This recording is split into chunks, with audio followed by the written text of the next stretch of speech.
Today, we're diving into a unique mini elective with Lisa Jones, who teaches it as part of her school's Elective Wheel program. Students have a chance to dive deeply into each discipline for just 9 weeks before moving on to the next throughout the year. Lisa has chosen to fill her section of the wheel with 3 distinctive real world projects. But I'm going to let her be the one to tell you what they are and what elective they help define. So stay tuned to meet her in just a moment. Welcome to the Spark Creativity Teacher Podcast, a podcast for English teachers looking for more. More creativity, more engagement, more joy.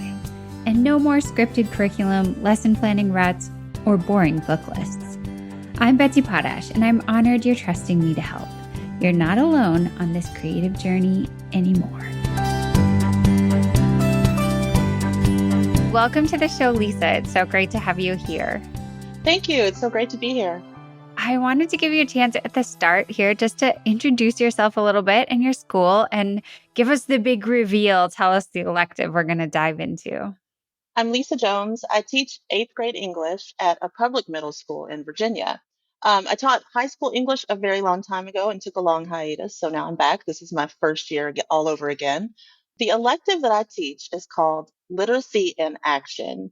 And it's part of something called a core wheel.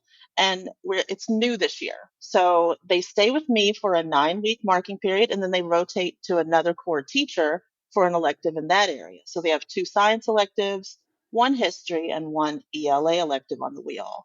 It's for 7th and 8th grade students, and I get a new crop of kids every 9 weeks. Wow, that sounds so unique. I really like the idea.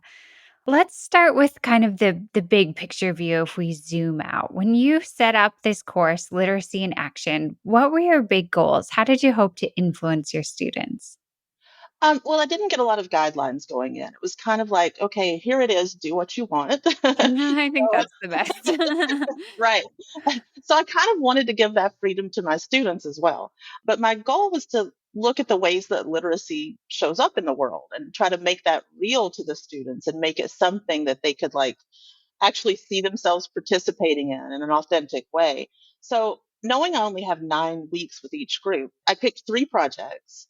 One is a school newsletter, and the second is a This I Believe video essay. And I think you've talked about the NPR This I Believe project on your podcast before. And the third is a podcast. So I really wanted to pick things that they could kind of make their own. And I wanted to give them some freedom to express themselves outside of the usual sort of English class restrictions where we're picking their writing prompts and all those things. So I picked these 3 projects they could really mold and shape on their own. I love that. Each of those projects just has such a strong real world context, and I bet they really respond to that. Yes, mostly. Well, let's zoom in a little bit. Okay, so we have this big picture, these 3 big driving projects. Let's say that your students are going to arrive in class for the week. What is that kind of going to look like? Break it down for us a little bit. So I gave them the big picture at the beginning of the marking period, right? So I tell them about the 3 projects we're going to do and give them a little overview so they kind of know what's coming.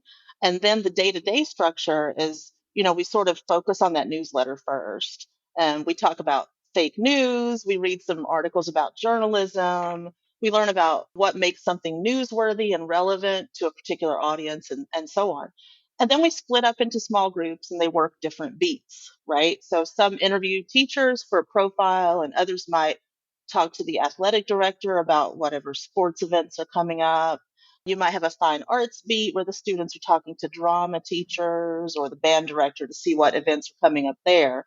I have to say, the newsletter has not reached a point where it's super publishable yet. I feel like each group is kind of building on it. They're kind of like the pioneers of it. So, Yeah. you know, so we're working on that. And while we're kind of wrapping that up, we start our video essay project. It kind of all bleeds in, and I give them time to work on all the things all the time, whatever they're interested in doing.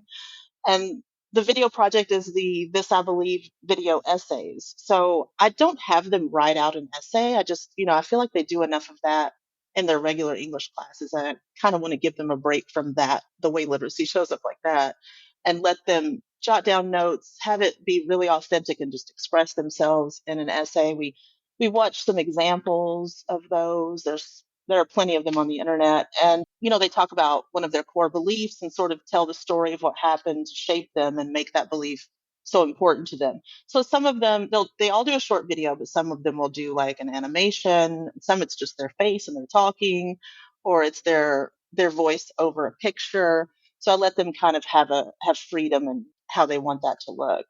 And then while we're kind of wrapping that up, we start our podcast project and we listen to them. We use your sketch notes, your sketch note page to listen to podcasts and jot down, what we think about the format and the story. And then they come up with their idea, their title. They can do it solo. They can do it as a group. We've kind of had every kind of podcast you could do so far.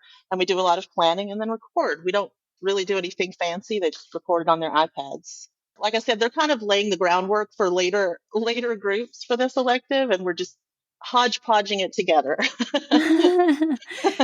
Nice. Nice. Well, I mean, these are like such core parts of communication today, the ability to make a video, the ability to record audio, and the ability to kind of research something going on in the world and present it back. I mean, those skills show up in so many different ways across different types of jobs today.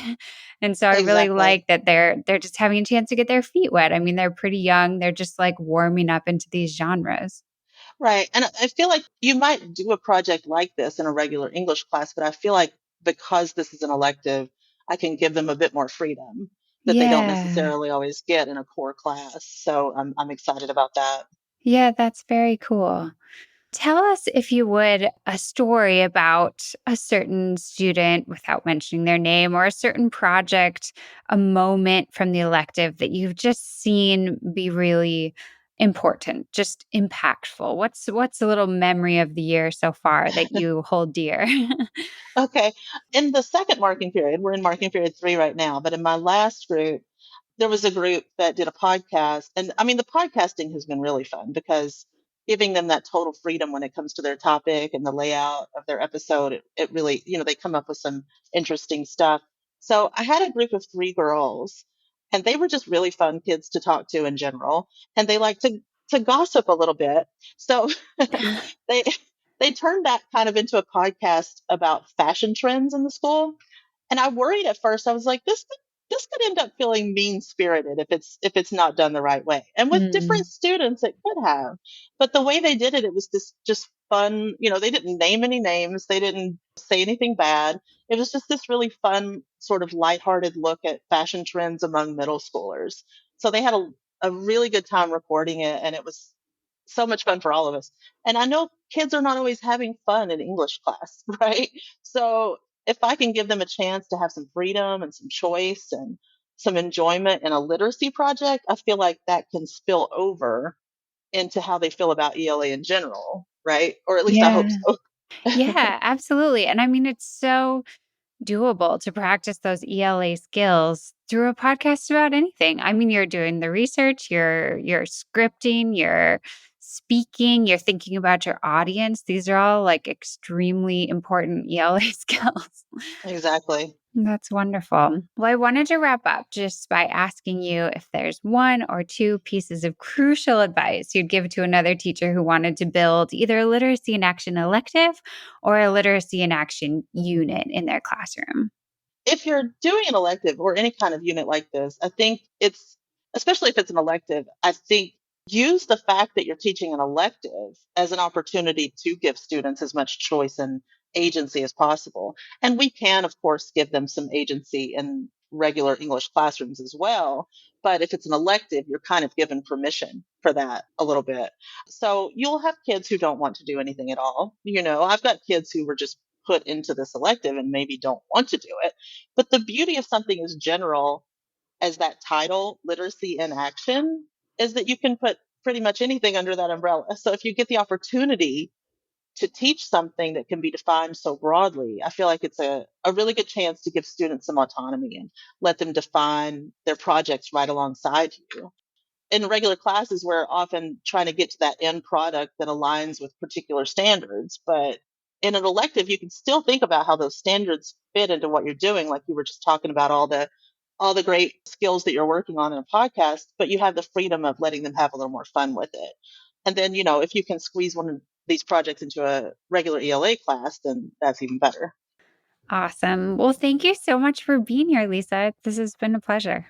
Oh, sure. It's been great. Thank you so much. Thanks so much for joining us today as we talked about Lisa's Literacy in the World elective.